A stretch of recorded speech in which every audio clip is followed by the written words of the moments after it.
Hey, so welcome, welcome. My name is Jody Scholes.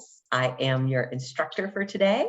I am excited to talk to you about pathology today, some conditions and the session adaptations, as well as medication. I know it's not a great topic, but it's necessary because one of the categories of the MBLEx is pathology. And so we do need to know a bit about pathology. All right. But first things first, I wanted to mention that we're at a time of the year where right now we're heading into summer. And in the summer, there's often massage therapy conferences. So whether you're licensed or not, it's awesome to go to your state's conference. So if you happen to be in Colorado, you can look up AMTA, American Massage Therapy Association, and look up in your state when they're having their conference. And it is wonderful to go and network with these people. Like I said, even if you're not licensed, that's okay. No big deal. You are preparing, you are getting in the mindset of actually being a licensed massage therapist, and you're networking with other like-minded individuals. So, and usually in August, the national AMTA conference happens. So look that up as well. You think about going, think about what it would feel like to be in a room with 1,000 massage therapists. It's really awesome. And again, we have a profession, we are a part of a profession, and you will be soon, part of a profession that does a lot of individual work, right? So we go into a treatment room and we're one-on-one with a client. Maybe you work in a place where you have colleagues, but sometimes we work on our own too. Nonetheless, whether you work with colleagues or you work on your own, that 60 minutes, that 90 minutes is spent with one person. And so we don't get a ton of time to interact with coworkers, colleagues, other massage therapists. It's one of the cool things about being in class, right? Is that we're with other like-minded individuals who have part of their purpose on this planet is actually to facilitate massage therapy, facilitate a space where the body heals. So I'd encourage you to look into attending your state conference or your national conference, the national conference, and just get to know some folks, get involved. It's a great way to give yourself some encouragement. Obviously, that's how you can also do your CEUs. And that is something that as a licensed massage therapist, you will need to do continuing education. Yeah, 24 in most states, it's 24 credits every 2 years. But that's another part of being a professional, right? Is to actually do your CEUs. Yes, from an accredited, an NCB, TMB accredited provider, you can do your CEUs and you can do them at your state conference. So you continue your journey. Once you're licensed, that's a finish line, but it's also a starting line. So I recommend that you get at least 100 bodies under your belt before doing any continuing ed, really, because you're figuring out your own style, your own way of doing things. So part of what I'm here to offer you is the vision of yourself once you're licensed. Yeah. So once you're licensed, are you going to move towards sports massage, orthopedic medical massage, spa treatments? Like, what is your practice going to look like? You don't need to know right now, but you can be curious. And so doing continuing ed, that starts you on a track. In fact, after we're wrapped up with our sessions, our classes for this series, we're going to be doing, I'm going to be doing a track called The Journey of Mastery, a year of mastery in massage. And it is the highlights of what you could be studying. I know, I'll put it in an email to you and you can see what's on the agenda there. But that is our opening for today, is to start to think about what continuing ed you're going to want to take. Because in your brain, you're already seeing your path. You're already understanding how you're going to practice. Yeah. And when we're spending time there, the test is that's just like one little hurdle. No big deal. You just got to get over that test, and then we're off to the races. Yeah. And speaking of off to the races, that's the first part of our class, is to kind of get the mindset of networking with other massage therapists, doing our continuing ed, and potentially attending conference. I'll see you there if you're there this year. And that's the mindset. The second part of class is where we do some learning. You know, when my nephew was 6 years old, he started first grade. And one afternoon he came home and I said, "So Will, how's school?" And he said, "Ugh, Aunt Jody, it's just learn, learn, learn." But now we get to learn, learn, learn. All right. And we're off. Let's see. Hang on. Thanks for your patience. I'm going to go with the speaker view. There we go. All right. So we're going to share the screen, and welcome back. Welcome back. All right. And so, I have to trick my computer into letting me do the slideshow from this slide. There we go. All right. So welcome back. Here we are.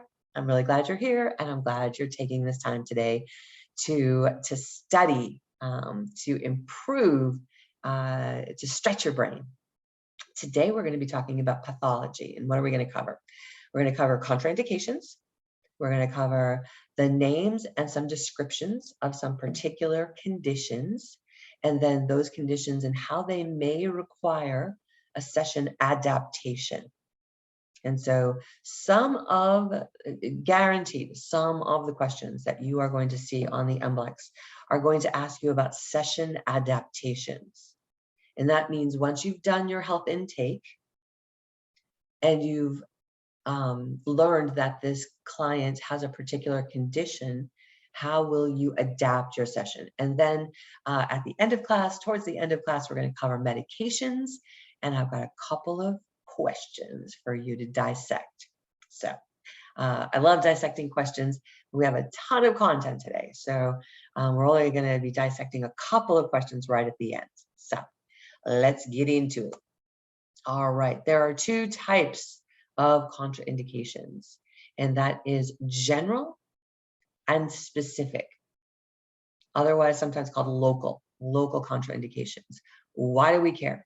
We care because contraindications are a reason either to not do the massage or to avoid an area. And so with general contraindications, the massage, we can't actually do the massage. It would be a general contraindication. We're going to see a few examples of those in a minute. However, with local contraindications, we can do the massage. We just need to avoid the area.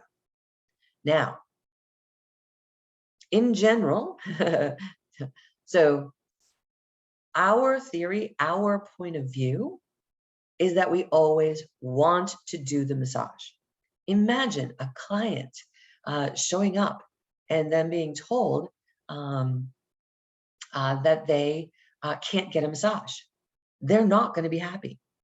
The question just came in the chat: is general also called absolute? I haven't heard of general being called absolute because when I show you these general contraindications, some of them are like with an asterisk, like if it's this way, and we'll see those in a minute. But it is always going to be up to you to actually whether to do the massage or not. However, these local contraindications are not a reason to not do the massage. They are not an excuse not to do the massage. And so we are always looking for Like 99.9% of the time, we're going to be able to do the massage. Yeah. Every now and then we can't. So general contraindications. So general contraindications are anything systemic. So examples include a fever, anything contagious, a cold, a flu, no matter how mild. If a person has been using drugs or alcohol, if they have a recent operation or an acute injury, that could be a reason that we can't do the massage. This one, a recent operation, is not always, it's not absolutely a contraindication. So acute injuries, what does acute mean? That means something that's just happened. And an acute injury may require that they go to go to the emergency room, go to get medical care. However, if someone sprains an ankle, does that mean we can't do the massage? No. We can do the massage. We'll just want to avoid the area. So neuropathy is also neuritis or neuropathy. And I wanted to throw that in there because you may not have seen the word in a while, neuritis. That neuritis is just itis, right? I-T-I-S, it's inflammation of the nerves. And sometimes when the nerves are inflamed, it causes neuropathy. Neuropathy is a numbness in the limbs. Now, is numbness in the limbs a reason not to do the massage? No. But if it's untreated, if it is unpredictable, like high blood pressure, same thing. High blood pressure is actually is not on this list, but it could be. Because if high blood pressure is uncontrolled, then it's a general contraindication. Now you'll see skin irritations as well. They're on both lists. But skin irritations that are acute, so poison ivy that's oozing. Poison ivy in general, in my opinion, is a contraindication. But again, it depends, right? Have they already gone through the cycle where it's spread? Is it still jumping around? Poison ivy is actually a systemic condition. That's why you can have it on one side and then it jumps to the other. It's the oil that gives us poison ivy, so you can't catch poison ivy from someone. But since it's systemic, it could spread. And so in some of these situations, we need to ask the client. We need to say, you know, if you're on the tail end of a cold, then it could get worse. Because with the immune system response, with the detoxification that happens with a massage, with a mild cold or flu, those symptoms are going to spike because the body is just going to dump. It is just going to just absolutely get through that. So in some ways, it actually helps a person to get over their cold more quickly, but their symptoms will spike because of the detoxification that the massage provides. Now, with a cold or flu, you could catch it, and I have had that.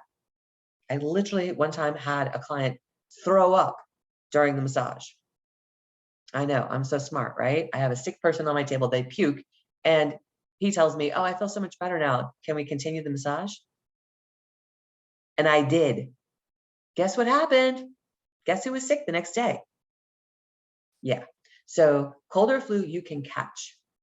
So just be aware that these are general contraindications. Local contraindications include, they are specific. That means avoid this area. So if a bone is fractured, varicose veins. Varicose veins are not a reason, are not an excuse, are not an indication, a general contraindication. We just avoid the area. Undiagnosed lumps or bumps, avoid the area. Bruises, cuts, abrasions, sunburn, avoid the area. A massage on a sunburn doesn't feel good. So local, specific, inflammation. So arthritic joints, again, this is with an asterisk. Sometimes it feels good to actually rub on an arthritic joint. You're going to have to check in with the client. If it hurts, don't do it. right? So skin irritations like eczema, psoriasis, anything that is a skin irritation, mosquito bites, blemishes, just avoid the area. Just avoid that particular spot. All right, that's general and local contraindications. Let's move into some conditions. We're going to get through probably 5 of these conditions before we hop over to doing some medicine today. All right, ready? All right, thrombosis. Thrombosis. What is thrombosis? It's a fancy way to say blood clots. Yeah, so thrombosis is when the blood clots, there are 2 different types. Very good, Alicia, that's right. It's blood clots. So you've got thrombosis that affects the veins and thrombosis that affects the arteries. Now, just, again, if you're seeing this question, in a question, it's typically a contraindication to work on an area that has thrombosis. We avoid the area. It's not a general contraindication. It is a local contraindication. So we're going to go through these conditions. So that's thrombosis. So phlebitis. What is phlebitis? I'll give you guys a minute to answer. What's phlebitis? Heard of it, right? Any takers? Oh, and you know what? You can see. Oh, very good. This is the chat. So you guys have a chat button that you can use. Take a look. Yes, inflammation of the vein. Very good. Great job. I think that, let's see, was that Alicia, Charla? Inflammation of the vein. Thank you. Yes, phlebitis. It's inflammation of the vein. So, and typically, phlebitis happens when there's a clot. So there's an area of swelling, inflammation of the vein. So another term for phlebitis is superficial thrombophlebitis. And that's superficial, that would be closer to the skin. So superficial, and the opposite of that would be deep vein thrombosis, right? DVT. So let's take a look. So superficial thrombosis is one term. Phlebitis, inflammation of the vein. It's hard or painful lumps under the skin, usually on the leg. It can happen in the arms and other organs. Superficial thrombophlebitis is usually, it's not serious. Now, what is serious, and typically this will resolve on its own, but what is serious is when we have a deep vein thrombosis, so DVT. So what causes the phlebitis? If there's a family history, taking a long airplane ride, a long car ride, DVT, deep vein thrombosis. Yes, so you probably have heard that term before. It can be from a lack of movement, like even after surgery, if you're laid up after surgery, and some health conditions. Sometimes in pregnancy, sometimes being overweight, but it's basically a lack of movement in the lower legs. And so beautiful, massage therapy is beautiful for circulation in the lower leg. Legs up the wall is also beautiful. But phlebitis is actually a local contraindication, as is deep vein thrombosis. But they should, if a client has a DVT and they know about it, they usually are under a doctor's care, usually on some blood thinners. All right, let's keep going. Our next pathology that we'll look at is a pacemaker. Is a pacemaker a general or a local contraindication for massage? Pacemaker. Somebody has a pacemaker. Is that a general or a local contraindication for massage? Let's see what we got. Yep, absolutely. Hey, Yanni, good to see you. Yes, it actually is. Let's see. Let me get my clicker going. So pacemaker, local or general contraindication, it's actually a local contraindication, which also sometimes is called an endangerment site. You may remember that term from school. Endangerment sites are like behind the knee, in the crook of the elbow, lots of pressure on the lymph nodes. Those are endangerment sites. But a pacemaker, typically, we will feel on the left-hand upper side. And so if we're doing work around the clavicle, we need to be careful because sometimes you can actually feel that pacemaker. In fact, it's if you can, the client's usually like, oh yeah, you can feel my pacemaker right here. So it is simply a local contraindication. So we do need to be careful around an area and just, again, avoid the area. All right, let's take a look at psoriasis and eczema. I'm going through this rather nicely today. I thought it might take us longer. All right, psoriasis and eczema. All right. Is psoriasis and eczema a local or a general contraindication? So this is a little bit tricky because we didn't mention it. Yes, yes, yes. So if it's acute, right. So in general, excuse me, let me not use that word. As a rule, it's psoriasis and eczema are normally a local contraindication. We're going to avoid the area, right? However, it is systemic, right? It's coming from the inside. It's a skin disease, but it is something that is originating in their system. We will not, so we want to avoid the area, and we will not spread the psoriasis. We will not spread the eczema with a treatment. It is simply something that's happening on top of the skin. So we're going to avoid the area because it doesn't feel good to rub, any broken skin, any oozing skin, any cuts or abrasions, anything that looks red hot and irritated. That is a local contraindication, and we're going to avoid the area. But back to that example of poison ivy, right?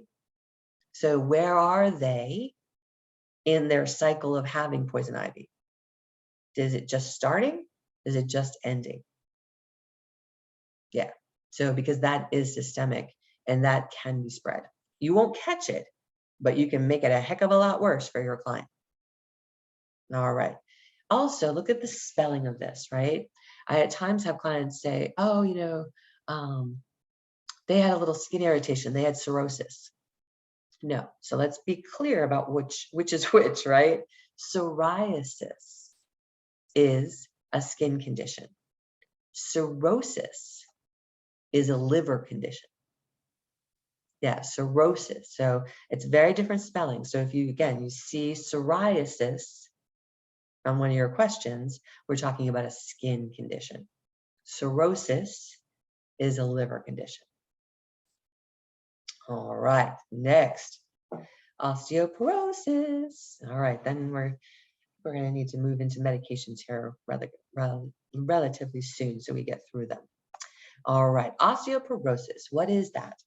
Osteoporosis is when the bone mass, it actually becomes weaker. So you probably remember this from school, but now and then it'll be really in the thoracic region. Yes, porous bones. You can see here, the reduced bone mass makes it porous and more fragile. Yeah, and normally it'll be in the thoracic region that we see that kind of hump. Some call it a Dowager's hump, but it's also called kyphosis of the thoracic region. That can be an indicator of some osteoporosis, which is a thinning of the bones, reducing, and it's typically in women, and it's typically in fair-skinned, light hair, light eyes, that they have a predisposition for osteoporosis. One of the best ways to avoid osteoporosis is through weight-bearing activities, so lifting weights. Now, what happens if that pathology, though, shows up on our table? Say you have your client walk in and they have a nice big kyphosis of the thoracic region. What do? Well, we're going to adjust our pressure and we're going to use pillows. to make sure that this client is comfortable. Because laying on their back, they may not be able to lay flat on their back. So very handy to have pillows for under the neck. And then again, depending on the flexibility of the spine, maybe to bolster their shoulders, maybe bolster them under the waist. So these are called session adaptations. Osteoporosis is not a general contraindication. In fact, the body really wants a massage. We just need to adjust our pressure. Now with osteoporosis, do we have to adjust our pressure on the legs and the arms?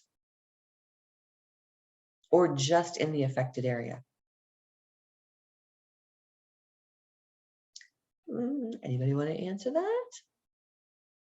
Okay. Well, you guys are all thinking, I know you're saying it out loud, that we actually only have to adjust our pressure around the spine and the pelvis. The spine and the pelvis are the areas that are mostly affected by osteoporosis. So we can use normal, I'm using air quotes, normal pressure on the extremities. We'll need to adjust our pressure on the affected areas. And again, check in with your client. See how it feels. We're not putting a forearm on the spine, right? We're actually working on the muscles that surround the spine. So we can proceed with caution. We don't have to avoid the whole area. We proceed with caution, checking in with our client on pressure. All right. Next, we're going to talk about epilepsy, and then we'll move into our medications. So, what is epilepsy?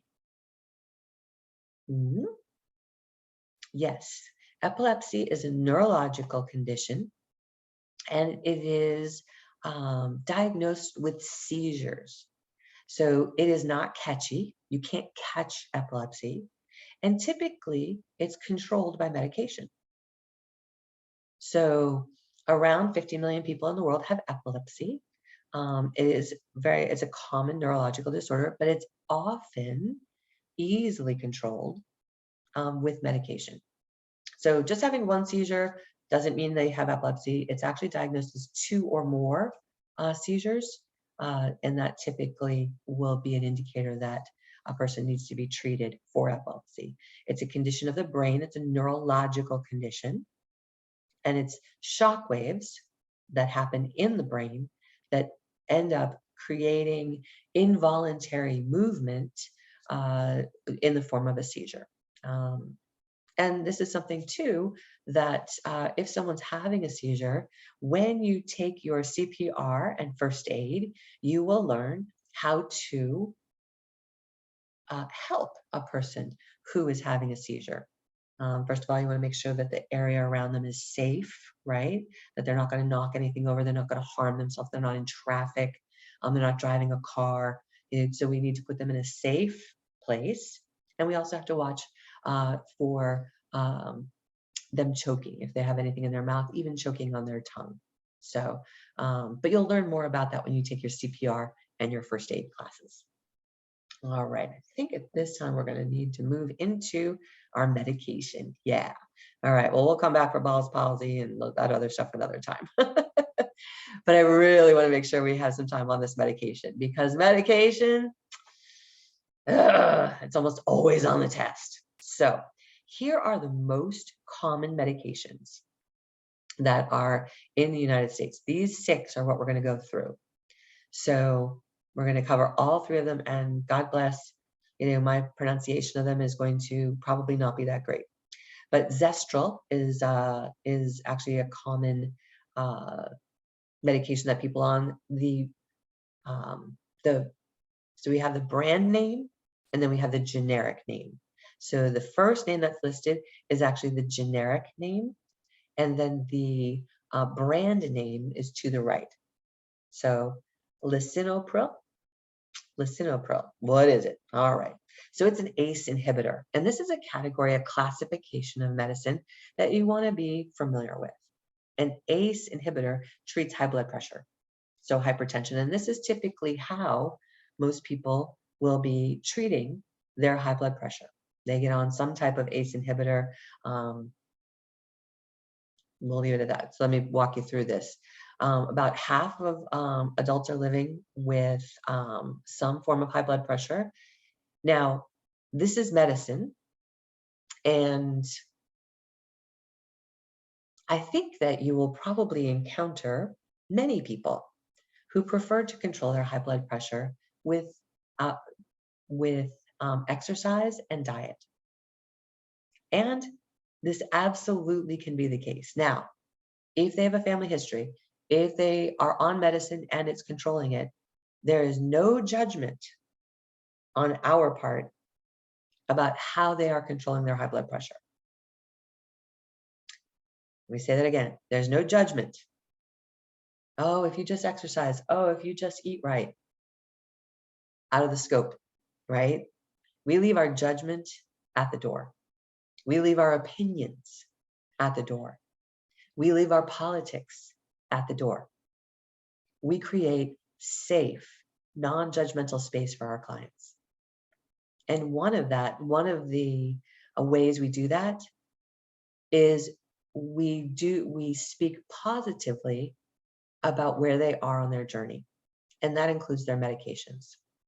So all of these ACE inhibitors, you'll see, right now people's hypertension is a little higher.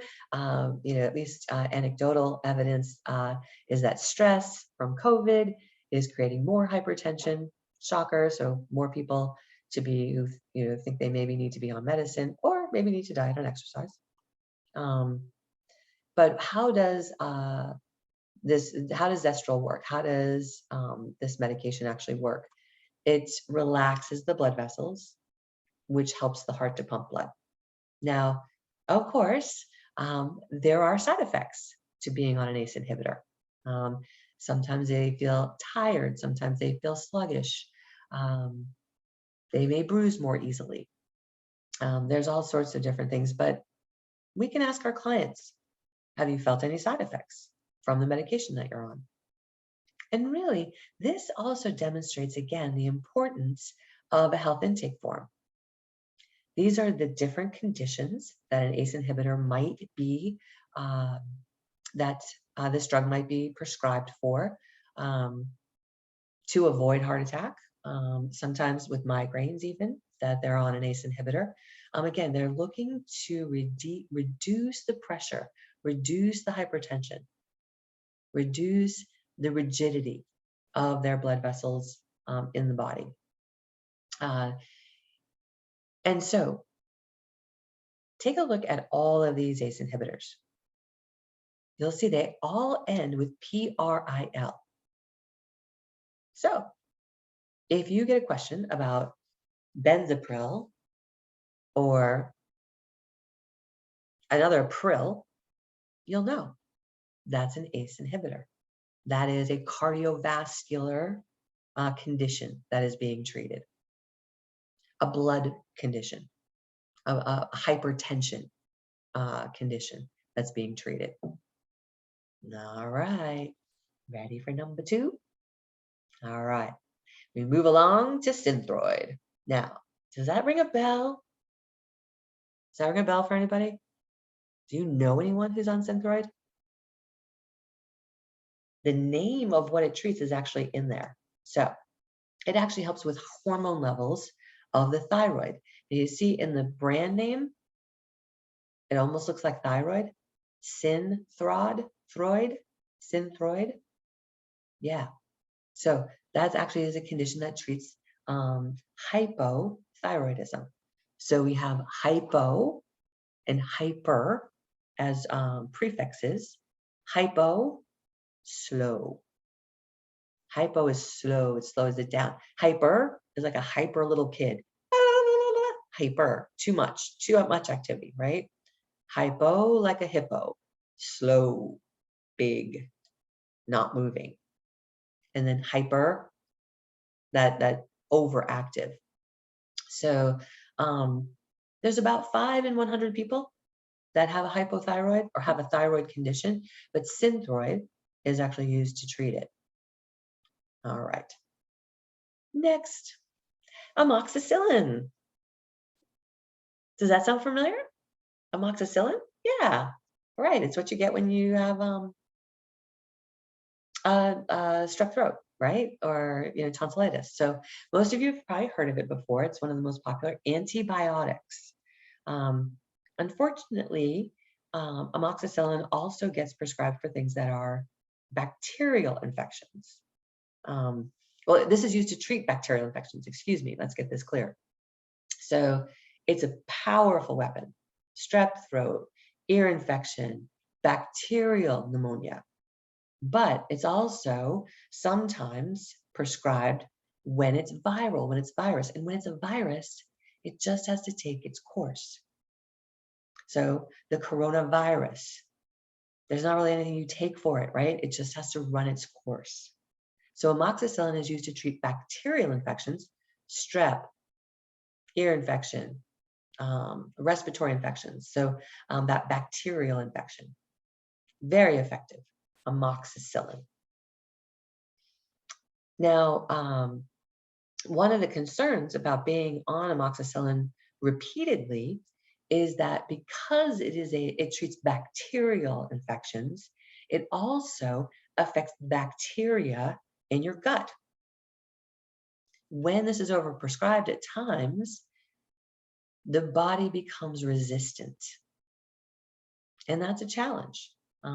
So if it's overprescribed, if it's overused, then it can lead to an antimicrobial resistance, meaning that your body doesn't respond as well.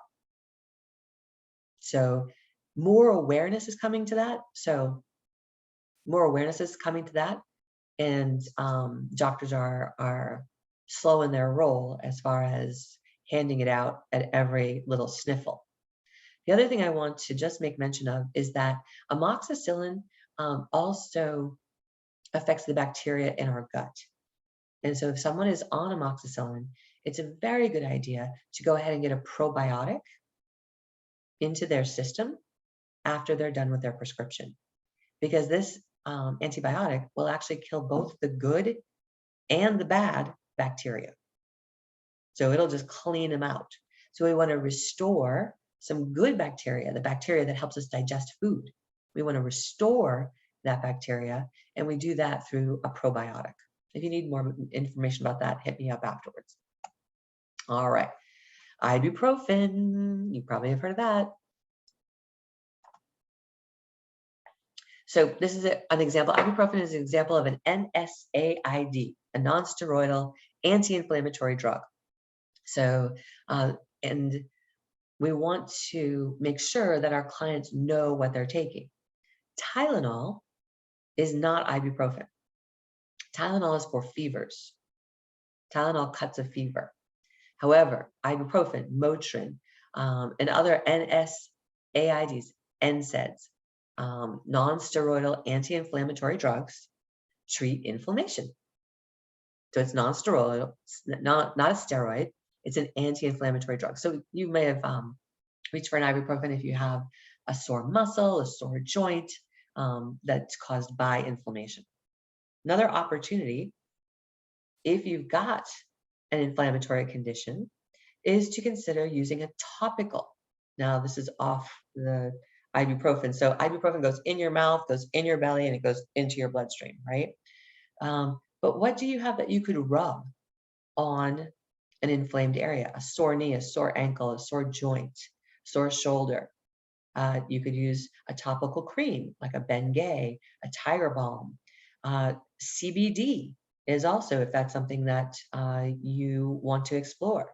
I actually use CBD infused oils in my practice. This is not taking the tincture. CBD is not taking a tincture, putting it in your mouth or under your tongue. I'm talking about topically putting it on a sore area.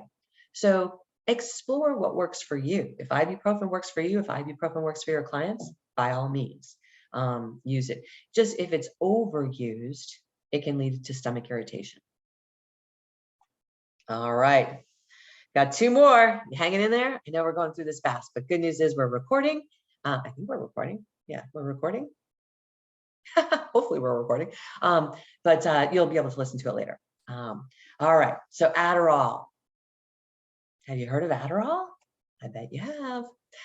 So Adderall is prescribed for attention deficit hyperactivity disorder, ADHD. And to be honest with you guys, if you can avoid the word disorder, do it. Like we talked about before, so it just, we don't like to give labels. You know, we've talked about PTSI. There's a movement right now to remove disorder from PTSD and to make it PTSI, post-traumatic stress injuries. Because a disorder, you know, it's like something you live with. It's like a badge, like a name tag. Oh yeah, I've got ADHD. No, we've got a condition that, you know, that we just have a hard time focusing, you know, or it takes us practice to focus. But Adderall, let me go back to this drug. All right, so it is used for ADHD. It's most commonly prescribed, unfortunately, to school-age children. Yeah, a couple of people are saying, me, like me. That's okay. If you have a hard time focusing, that's no, you know, that's okay. That's why you're here, right? Because we come together, we find ways, we find tools, and it's part of taking this test, right? Not that you need to be on Adderall.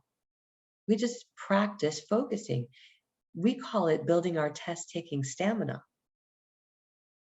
And there's different ways to build our test-taking stamina, right? To the ability to focus. Now, if we've got monkey mind, absolutely, we need to address the monkey mind. In fact, in yoga, they call, like, you know, 1,000 thoughts running through your head. Sometimes they call that monkey mind. And some people don't like to meditate because they're like, oh, I can't quiet down my head. Well, can we focus for a minute? Can we do a standing meditation? Can we practice in little chunks? Yeah, and that's what we do even with the test. You know, if we find that our mind is racing, one of the tools you have is to come back to your breath. And so breathing in through the nose, let's try right now. Breathing in through the nose and out through the mouth.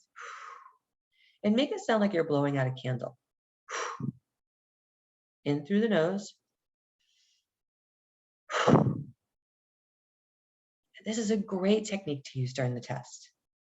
If you find your mind is racing, if you're getting nervous, if you're able to observe yourself, to have that self-awareness that I'm feeling like those short breaths, take a breath in through the nose and blow out the candle. Because what we're also doing is we're blowing out that nervous energy. You can imagine that you're actually blowing out that worry, blowing out that concern, breathing in and out. Yeah. All right, but back to Adderall. So this medication is supposed to decrease the restlessness and is central nervous system stimulant. So as a stimulant, the amphetamine can also make people, like, once it's out of their system, they can actually have like a lot of fatigue or go into what they call narcolepsy, which is sleeping, like just sleeping an inordinate amount of time. So that is the balance that we need to find with this particular drug. But I bring that up because it is a session adaptation. You may need to wake your client up if they're on Adderall because it's trying to calm down their brain, right? To decrease the restlessness so that they can focus. But one of the side effects can be that they sleep really deeply or they like fall asleep in the middle of the day. Yeah. So just know that if they're on Adderall, you may need to make sure they're awake before you leave the room. All right. And our last one, bringing it home, Xanax. Xanax, yes. Okay. So Are you familiar with Xanax? You may have heard of it. People will put that on their paper. Put that on their health intake sheet. Xanax is to help with mood. I don't even know how to say alprazolam. That's the generic brand, but Xanax. And also, this is a drug to help with mood. It's to help with depression specifically, or to elevate the mood, to bring them up. So this is also, Xanax is a member of the class of medications called, well, I call them benzos, but benzodiazepines. Sorry, I usually never say that word, but benzos. So if you're seeing this on the test, right, Xanax, it's a benzo, right? It helps with mood. So it helps to bring up the mood. It can also be, Xanax can be given to help with insomnia, can help with anybody who's feeling like a social anxiety. We don't like to use the word disorder, has a lot of social anxiety. They can use Xanax to just even out their moods. Sometimes it's actually given to treat epilepsy too. Yeah. So Xanax is in the family, the classification of benzos. All right. Oh yes, it's good to know that you really don't want to go cold turkey off of Xanax. And if you're having a client come in to see you and they've just said, okay, I'm just stopping my medication. I don't like taking medication. I'm not taking it anymore. They can actually go through withdrawals. They can go through withdrawals. Certainly massage therapy can help clean out their system, help to regulate their system, help their body to get rid of what's left in their system. But typically you'll want to a client will want to wean themselves off or have a doctor's supervision as they go off this medication. Yay! That's all for now. That's all for now. Okay, yes, so I guess we are recording. Good. So that is, let's see, let me go to the gallery view. There we go. Good. All right. So we have time for just a couple questions, but good news is we are recording, and so you can go back and listen to this again. Go back and read through the slides. I don't like, when I prepare your slides, normally I like to throw in pictures, and today was a little boring because it was a lot of words, but also I don't like to read in what we do PowerPoint karaoke, where I just read you the slides. You can listen to my voice and you can read the slide. Oh, but let's go ahead and do let's dissect a few questions while we still have time. All right, here we go. So this again, medications. If you have a question about medication, you're going to be asked, what is it treating? Or you're going to be asked for a session adaptation.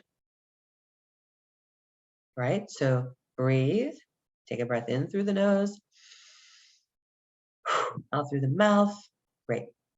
So if your client is on a medication that decreases pain, I didn't even cover painkillers, but because we have a question on it. So if a client's medication decreases pain, what must you do to ensure your client's safety during treatment? A, adjust your speech. B, wait 48 hours after the medication before giving a treatment. C, use deep muscle tissue techniques with caution. D, consult a physician before the treatment. All right, so we're going to get rid of 2 wrong answers, right? So if a client's medication decreases pain, if they're on a medication to help with pain relief, what do we do to ensure your client's safety during the treatment? Now, if you see consult a physician, it's almost always going to be right. Because they on the MBLEx, they're going to take the answer that is safest. All right, we got someone saying, make adjustments to your speech is out of there. And then the other one, Get rid of A and C. All right, let's see. What is A and C? So make adjustments to your speech. Why are we going to adjust our speech, right? So use deep muscle tissue techniques with caution. I'm going to keep that one in there because, let me just see. Let's see. Ooh, yeah, that one. I gave you the answer, or I thought I had to eliminate two. So actually the correct answer is letter C. Now, why? Why would we want to use deep muscle techniques with caution? What happens when someone is taking a medicine to reduce their pain? What else does it reduce? I'm going to wait and have you put it in the chat because I know you know the answer to this. Come on, Jason, where are you? Let's go, Charla. Yanni, what does it do? When someone's taking medication for their pain, okay. Yes. So there's some interesting spelling of words going on in the chat right now. Yes, you are on the right track. So your proprioception. So our actual our proprioception of pressure is actually decreased. So with some pain medications, yes. So pain levels, they don't know, so they can't perceive. They have a low perception of their pain, right? Exactly, proprioceptors. Thank you. Yes, and so because the proprioception, because they're taking a pain medicine, at times they are not familiar with how much pressure we're using. And so they can say, oh, just go deeper. I can't even feel it. Well, they can't feel it because they're on pain meds. So we do need to use deep muscle tissue techniques with caution. It's not a bad idea to consult a physician to just make sure, hey, do I need to check with your doctor before we do this massage? You know, is there a condition that could be made worse by the massage? And that really, at the end of the day, is our general versus local contraindicated question, right? Can I make it worse? So do they have a bulging disc? Do they have a fracture? Do they have stenosis? Do they have a condition that could be made worse by the massage? If so, we need to consult the physician. And look, I never want to tell anyone they can't get their massage. Like I said, 99.9% of the time, I'm like, yeah, let's go. Yeah, you're going to have a massage. You're here for a massage. Yeah, let's do it. But if they tell you that they have uncontrolled high blood pressure, we can't do it. If they have a high risk pregnancy, we can't do it. We could make their condition worse. All right, I think we have time for one more. All right. What is this condition? Okay, pain felt at the lateral epicondyle is a symptom of A, common flexor tendinosis, B, tennis elbow, C, golfer's elbow, D, radial epicondylitis. So hint, from anatomical position, right? Anatomical position, our arms are out, our hands, our thumbs are up, yeah? Ah, there we go, there we go. There we go, yes, and the answers are flying in. So let's eliminate two wrong answers though, because we gotta get down to 50-50. Common flexor tendinosis, pain felt at the lateral epicondyle, right? Common flexor tendinosis, tennis elbow, golfer's elbow, radial epicondylitis. All right, from anatomical position, yes, pain and the lateral epicondyle is a symptom of tennis elbow. Very good, yay, good job, good job, good job. Yeah, pain occurs on the outside of that elbow. Yes. All right, I think we have time for one more. Okay. So the medication hydroxyzine, Atarax, is an antihistamine, sedative, and antispasmodic, typically used to treat what? Okay, you don't even know what this is, right? That's okay. We didn't cover this medicine. Here's how you figure it out, though. It's an antihistamine. It's a sedative, antispasmodic. All right, let's get rid of 2 wrong answers. A, stress and allergies. B, rheumatoid arthritis. C, disc degenerative disease and fibro. D, post-stroke cardiac event. All right, is this medication a cardiac medicine? Antihistamine, sedative, antispasmodic? Right? No, it's not a heart, so no D. Is it something to do with disc disease? No, has nothing to do with just antihistamine, sedative. All right, make your best guess. So if it's not C or D, we've got A or B. Stress and allergies, rheumatoid arthritis. Let's take a look. Antihistamine, right? Oh, did I not put the answer? The answer is stress and allergies. It's A. So antihistamine always goes with allergies, almost always. Sedative, stress. Antispasmodic. So these have not, so rheumatoid arthritis is a systemic inflammatory condition. So it is treated with medicine, just not this medicine. All right, we could keep going, but we're not. All right, it's after 1 o'clock. Yay! All right, you guys. Thank you so much for being here. I hope you feel grounded. I hope you feel present. In fact, I have to tell you just a little thing about language. I was volunteering at Sunday school, and I told one of the kids that I felt grounded, and they thought I got in trouble. They thought I had been grounded and had to stay home. So we need to be careful. Not everybody knows what our terms mean. And we've talked about the feeling grounded in a treatment room, right? And feeling grounded is about being present, about, I hope you feel grounded. I hope you still feel present, even though this was a lot of information. I will stop our recording here shortly. My name again is Jody Scholes. I'm happy to be your instructor in this MBLEx review course. And feel free to hit me up on Patreon if you're not part of the Patreon community already. There's a lot of resources there for you, including videos like these. So hope you're having a good day, and we'll see you again next week.